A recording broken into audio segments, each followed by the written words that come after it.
સુરેન્દ્રનગરના દૂધરેજના પુલનું કામ રામ ભરોસે થઈ રહ્યું હોવાનો પૂર્વ ધારાસભ્ય નૌશાદ સોલંકીએ ગંભીર આરોપ લગાવ્યો છે।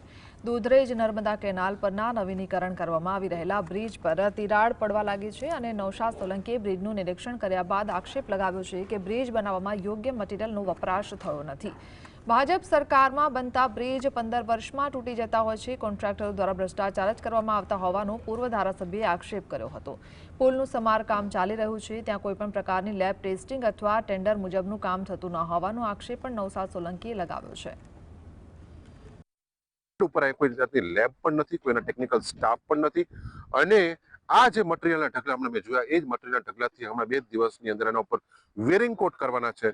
ત્યારે સૌથી મોટો સવાલ એ થાય છે કે હલકી ગુણવત્તાવાળા મટીરીયલથી થતું કામ અને આવડું મોટું જે બ્રિજનું કામ થયું છે આ સંપૂર્ણ કામ શંકાના દાયરામાં આવે છે। આ રીતે ચાલતા રામ ભરોસે જે કામ ચાલે છે, માત્ર ને માત્ર એજન્સીને કોન્ટ્રાક્ટ આપી દેવામાં આવ્યો છે, ત્યાર પછી જે જોવાનું જોઈએ જે ગુણવત્તા નિયમનની દ્રષ્ટિએ એ બિલકુલ જોવામાં આવ્યું નથી।